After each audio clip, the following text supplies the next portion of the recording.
Hello guys, कैसे हैं आप लोग। हमने पिछले वीडियो में जाना था उन आईपीओस के बारे में जिन्होंने लिस्टिंग डे पर सबसे बेस्ट परफॉर्मेंस डिलीवर की थी। इस वीडियो में हम डिस्कस करेंगे उन आईपीओस के बारे में जिन्होंने लिस्टिंग डे में सबसे खराब परफॉर्मेंस डिलीवर की है। जिस आईपीओ ने सबसे ज्यादा खराब परफॉर्मेंस डिलीवर की है उसके बारे में हम सबसे लास्ट में डिस्कस करेंगे। इस कैटेगरी में 5th नंबर पर आता है विंडलास बायोटेक लिमिटेड का आईपीओ। ये कंपनी फार्मा सेक्टर से बिलोंग करती है एंड इस कंपनी का आईपीओ अगस्त में आया था at the rate of 460 rupees per share के हिसाब से। एंड इस कंपनी का टोटल आईपीओ साइज था 401.54 करोड़ रुपीस का। एंड इस कंपनी के शेयर की लिस्टिंग 11.59% के डिस्काउंट पर हुई थी। एंड 31 दिसंबर को इस कंपनी का शेयर 275.95 रुपीस पर क्लोज हुआ है। दैट मीन्स अपनी अलॉटमेंट प्राइस से लेकर 31 दिसंबर तक इस कंपनी ने 39.99% का नेगेटिव रिटर्न डिलीवर किया है। मतलब इस कंपनी की लिस्टिंग तो डिस्काउंट पर हुई थी, उसके बाद भी इस कंपनी के शेयर में एक डाउनवर्ड मूवमेंट कंटिन्यू रहा है। इस कैटेगरी में 4th नंबर पर आता है कल्याण ज्वेलर्स का आईपीओ। ये कंपनी ज्वेलरी सेगमेंट से बिलोंग करती है एंड इस कंपनी का आईपीओ मार्च में आया था at the rate of 87 rupees per share के हिसाब से। एंड इस कंपनी का टोटल आईपीओ साइज 1175 रुपीज का था। एंड इस कंपनी के शेयर की लिस्टिंग 13.45% के डिस्काउंट पर हुई थी। एंड 31 दिसंबर को इस कंपनी का share price 68.45 rupees per close हुआ है।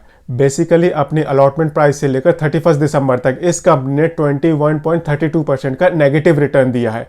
अगेन ये एक ऐसी कंपनी है जिसकी लिस्टिंग भी डिस्काउंट पर हुई थी एंड बाद में भी इस कंपनी के शेयर में एक डाउनवर्ड मूवमेंट देखने को मिला है। 3rd नंबर पर आता है श्रीराम प्रॉपर्टीज लिमिटेड का आईपीओ। ये कंपनी रियल एस्टेट सेक्टर से बिलोंग करती है एंड इस कंपनी का आईपीओ दिसंबर में आया था at the rate of 118 rupees per share के हिसाब से। एंड इस कंपनी का टोटल आईपीओ साइज था 600 करोड़ रुपीस का। इस कंपनी के शेयर की लिस्टिंग 15.76% के डिस्काउंट पर हुई है एंड 31 दिसंबर को इस कंपनी का शेयर 86 रुपीज के आसपास क्लोज हुआ है। दैट मीन्स अपनी अलॉटमेंट प्राइस से 31 दिसंबर तक इस कंपनी के शेयर ने भी 26.99% का नेगेटिव रिटर्न डिलीवर किया है। अगेन एक ऐसी कंपनी जिसकी लिस्टिंग भी डिस्काउंट पर हुई एंड बाद में भी उस कंपनी के शेयर में एक कंटिन्यूस डाउनफॉल देखने को मिला है। 2nd नंबर पर आता है रेडगेन ट्रैवल टेक्नोलॉजीज लिमिटेड का आईपीओ। बेसिकली ये company OTA and other travel sector की कंपनीज को अपनी सर्विसेज प्रोवाइड करती है एंड इस कंपनी का आईपीओ भी दिसंबर मंथ में आया था at the rate of 425 rupees per share के हिसाब से। एंड इस कंपनी का टोटल आईपीओ साइज था 1335.74 करोड़ रुपीज का। इस कंपनी की शेयर की लिस्टिंग 19.88% के डिस्काउंट पर हुई थी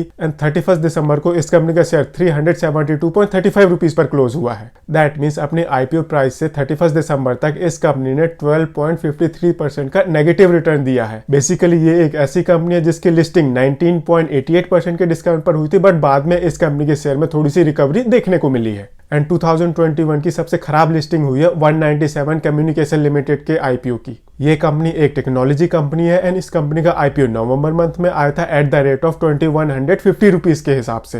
एंड इस कंपनी का टोटल आईपीओ साइज था 18,300 करोड़ रुपीस का। बेसिकली ये आईपीओ 2021 का सबसे बड़ा आईपीओ था। इस कंपनी के शेयर की लिस्टिंग 27.25% के डिस्काउंट पर हुई है एंड 31 दिसंबर को इस कंपनी का शेयर 1334.55 रुपीस पर क्लोज हुआ है। आई मीन अपने अलॉटमेंट प्राइस से लेकर 31 दिसंबर तक की प्राइस में इस कंपनी ने 37.9% का नेगेटिव रिटर्न डिलीवर किया है। अगेन एक ऐसी कंपनी जिसकी लिस्टिंग तो डिस्काउंट पर हुई है एंड बाद में भी उस कंपनी का शेयर प्राइस नीचे ही गिरता रहा है। आई मीन 2021 के वो 5 आईपीओ जिन्होंने लिस्टिंग डे पर सबसे खराब परफॉर्मेंस डिलीवर की है, उनमें से 4 आईपीओ ऐसे हैं जिनकी लिस्टिंग तो डिस्काउंट पर हुई थी, बट बाद में भी उन कंपनीज के शेयर्स में हमें कंटिन्यूसली डाउनफॉल देखने को मिला है। सो अगर फ्यूचर में भी ऐसा कोई आईपीओ आता है जिसकी लिस्टिंग डिस्काउंट पर होती है तो आपको उसमें इन्वेस्टमेंट करने से पहले एक बार सोचना जरूर चाहिए। अगर आपको ये वीडियो पसंद आया हो तो इसे लाइक शेयर जरूर करें एंड चैनल को सब्सक्राइब करें। Thank you.